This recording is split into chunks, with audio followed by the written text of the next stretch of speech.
Yesterday's explosion took place as Russia launched a massive wave of rocket attacks across Ukraine. Since the start of Russia's illegal war in Ukraine, NATO has increased vigilance across our eastern flank, and we are monitoring the situation on a continuous basis.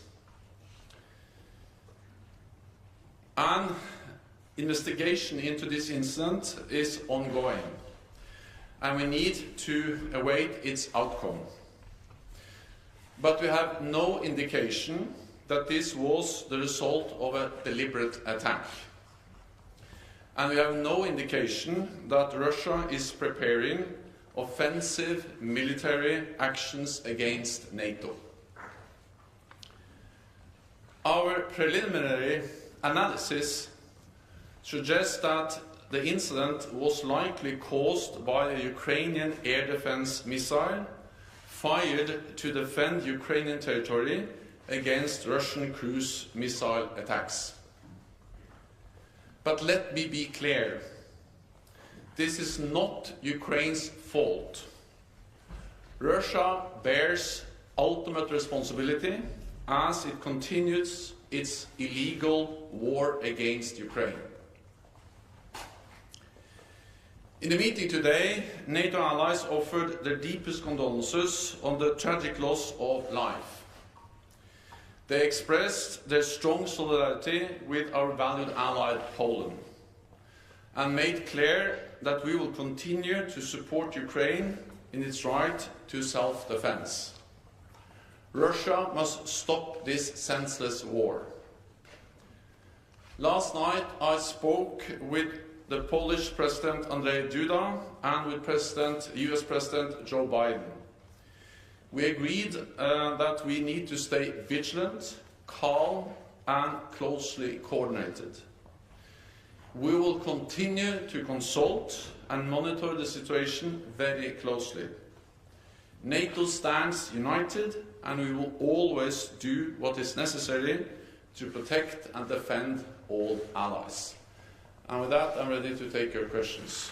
We start with Polish radio, lady in grey at the back.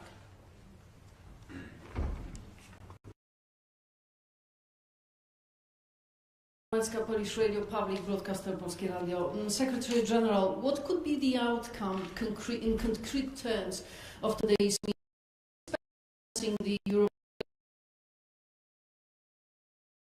the countries bordering Ukraine, because as long as the war continues, there will be Russian rockets striking Ukrainian cities, and there is a risk that such situation can happen again. Thank you very much. So in the meeting today, NATO allies expressed their strong support, solidarity with our ally Poland.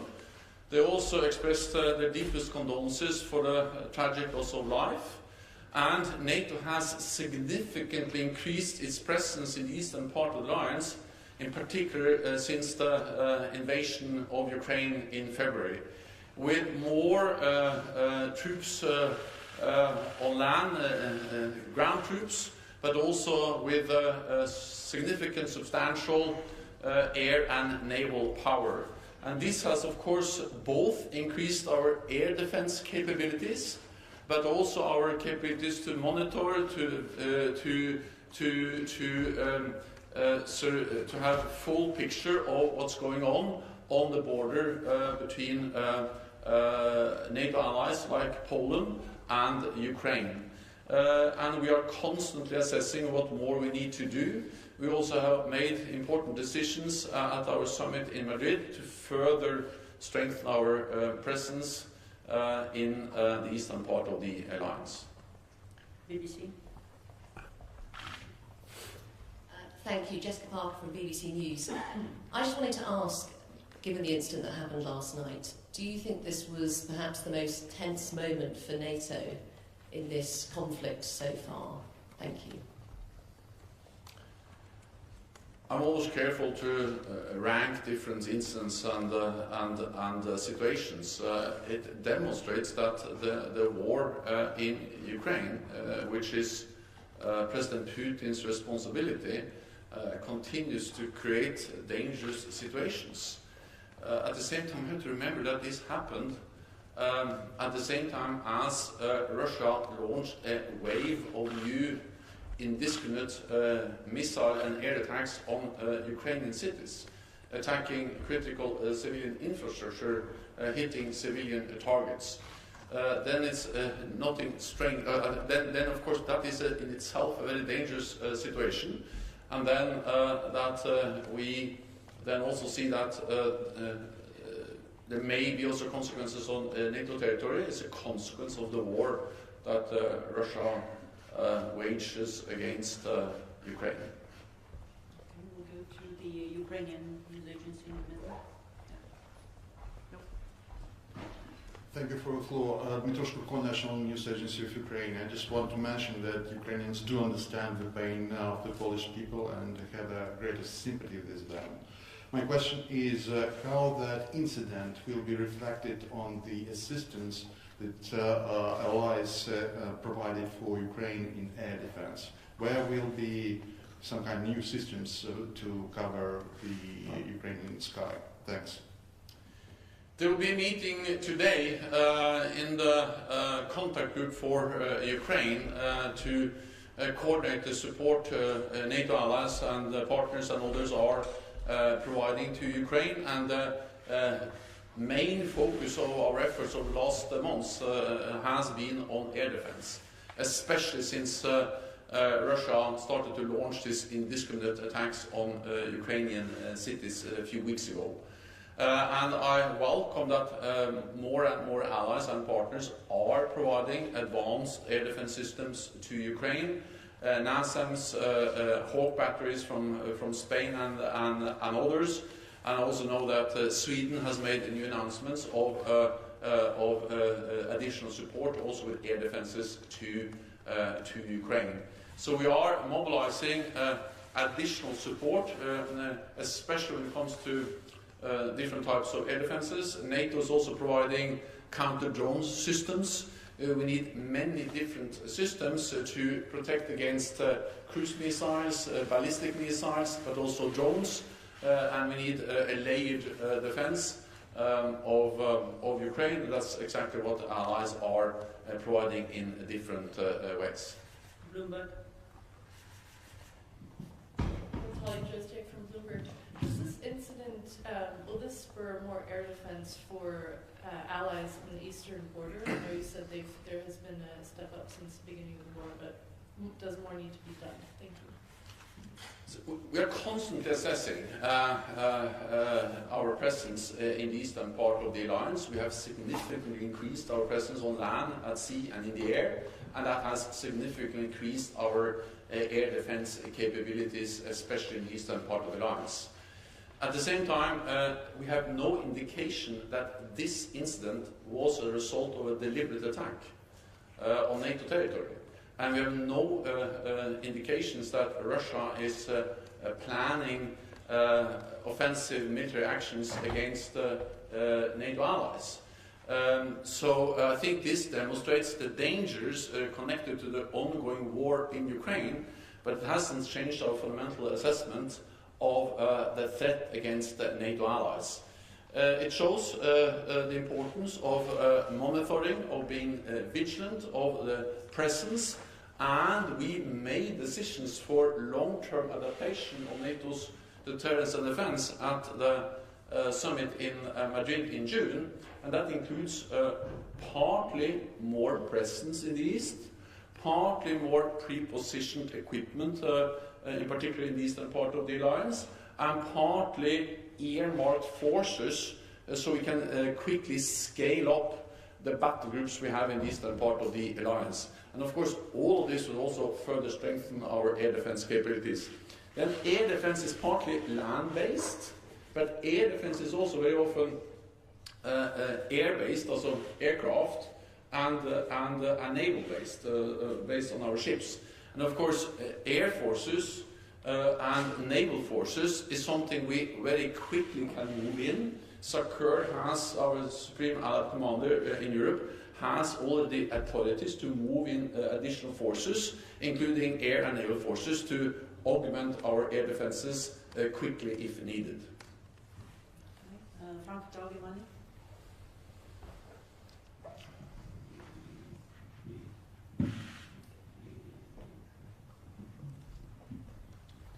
Thanks a lot, Thomas Gutschka, Frankfurt Allgemeine Zeitung. Secretary General, a few factual questions, if I may.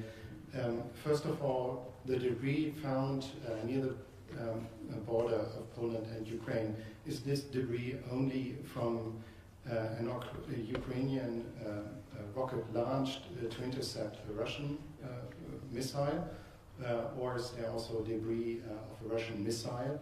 Secondly, what was the likely trajectory of the Russian missile that was meant to intercept by Ukraine? And thirdly, did NATO forces present at the eastern flank activate their air defense systems yesterday because they saw an incoming, potentially incoming missile? Thank you. So we have air defense systems in place that are active 24/7 all the time. We have AWACS planes, we have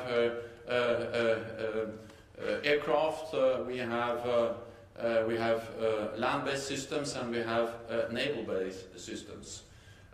So we have air defenses which operates constantly throughout the alliance. Then, of course, we have a significant focus, and we have, in particular, increased our presence in the eastern part of the alliance, and this also includes Poland. Then, on the details of the findings and the ongoing investigation, it will not be right if I go into those details, but as I said, our preliminary findings are that this is likely caused by a Ukrainian air defense missile, and we have no indication that it was any deliberate attack on NATO territory. Political. Thank you very much. Just a brief question. Has there been any communication between NATO and the Russian authorities, even on a technical level, over the past 24 hours regarding Russian activity close to NATO's borders? Thank you. We have military lines of communications. We're able to communicate with Russia in different ways as NATO and as allies, but I cannot go into the details of exactly what kind of contact there have been over the last 24 hours. Deutsche Welle, Iran. Hi, thank you.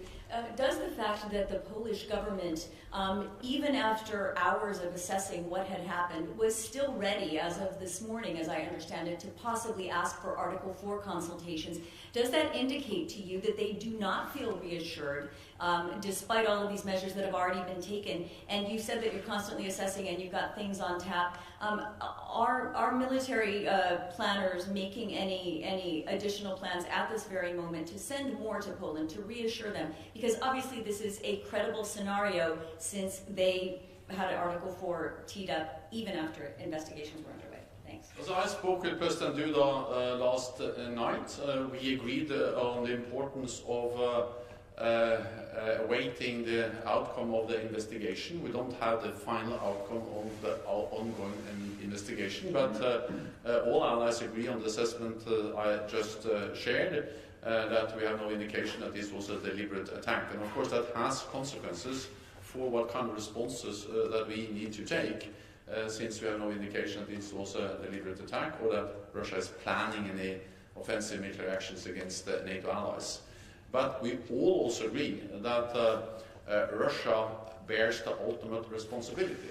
They are responsible for the war in Ukraine that has caused this situation. And if there hadn't been for the war, of course, we wouldn't have been in this situation with the 2 casualties and the incident we saw in Poland yesterday. But allies agree on the approach. There's been no call for an Article 4 meeting, and that's based on the findings, based on the analysis, and based on the results so far of the ongoing investigation. Okay, Spiegel.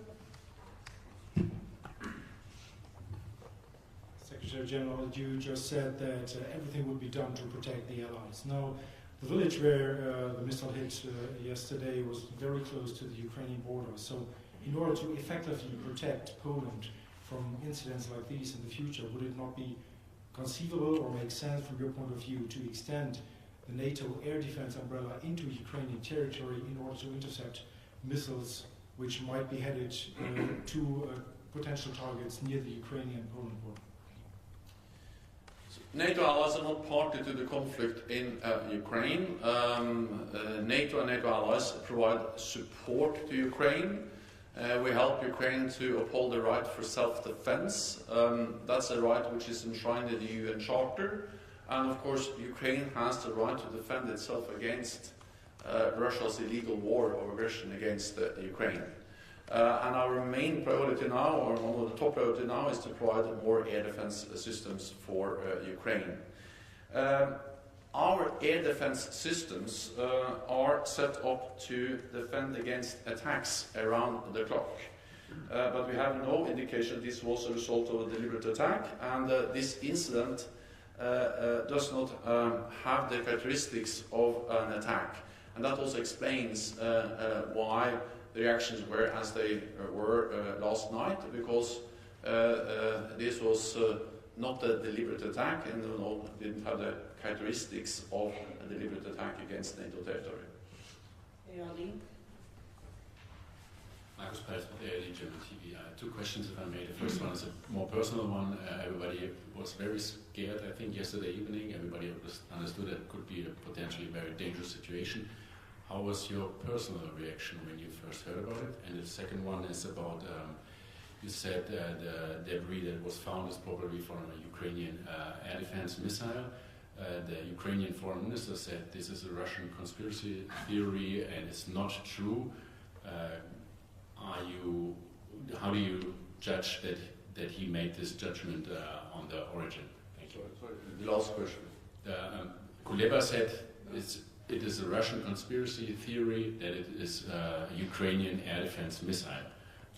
But your preliminary findings are apparently very different. Thank you. Well, the investigations are not finally concluded, but based on what we so far know, this is most likely Ukrainian air defense systems or missiles. But again, this is not Ukraine's fault. Russia bears the responsibility for what happened in Poland yesterday, because this is a direct result of the ongoing war and a wave of attacks from Russia against Ukraine yesterday. And of course, Ukraine has the right to shoot down those missiles that are targeting Ukrainian cities and critical Ukrainian infrastructure. Then NATO is prepared for situations like this. We are exercising, we are preparing for incidents, for accidents like this to first and foremost to prevent them from happening.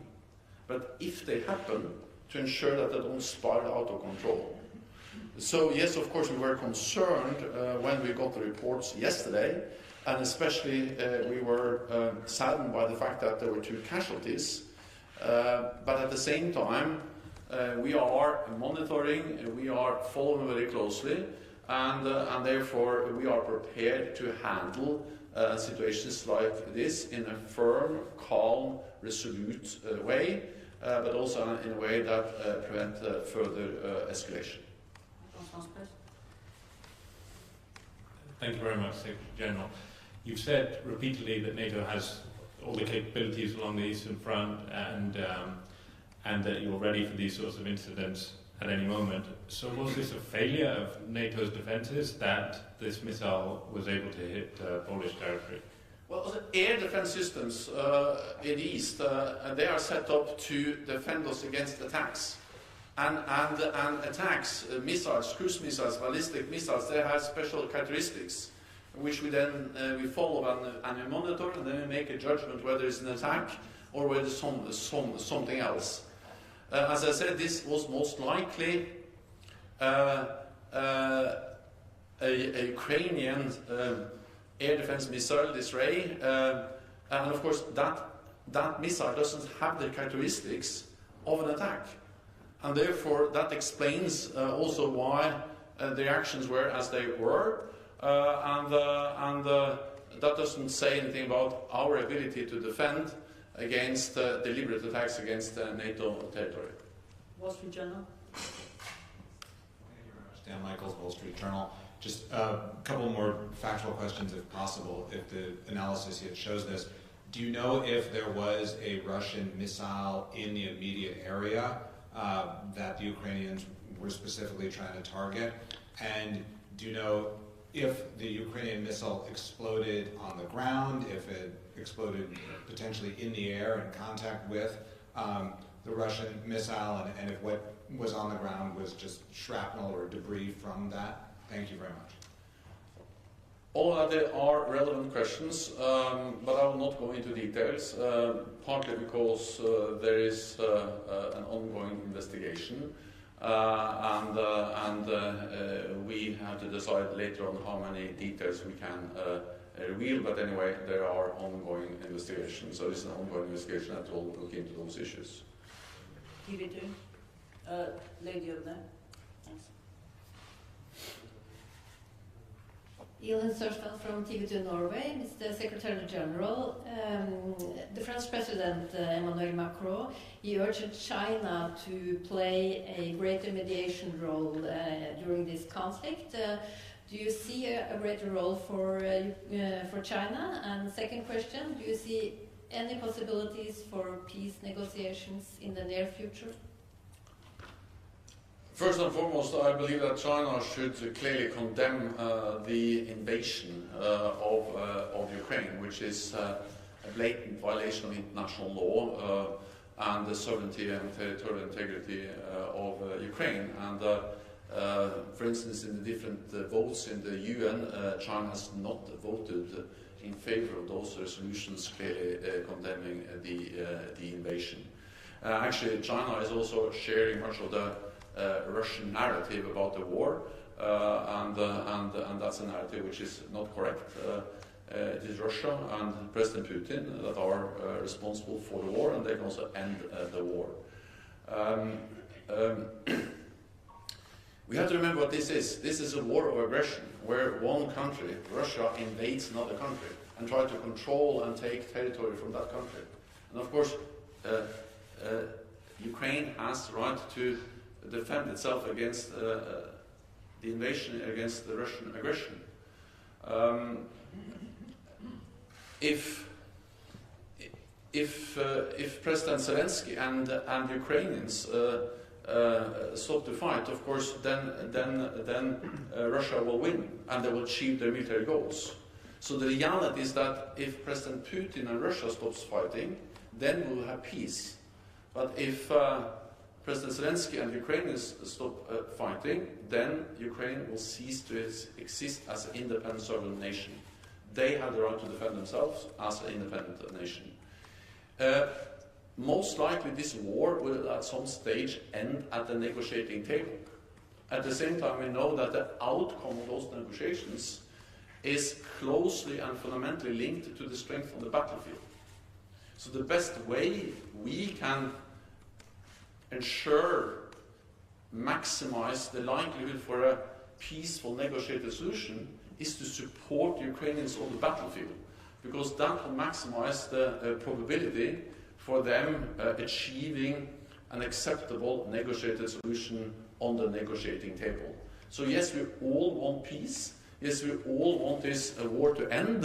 That's the best way we can contribute to a peace which ensures that Ukraine remains an independent sovereign nation, is to provide military support to Ukraine so that there can be an acceptable negotiated solution at the end of this war. We'll take one final question, TV and 24 Poland. Gentlemen. Thank you, Secretary General. As you said, it's too early to assess whether it was accident or not.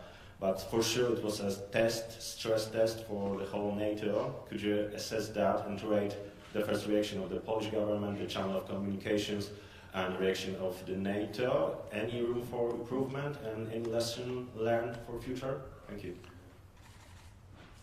NATO allies and Poland reacted in a calm and measured and well-coordinated way. We coordinated our responses. We spoke together, of course, during the evening yesterday, and also our military commanders informed us. I spoke with the Supreme Allied Commander both yesterday and this morning, and he also came to NATO allies, or to the North Atlantic Council here at the NATO headquarters this morning, and briefed the allies.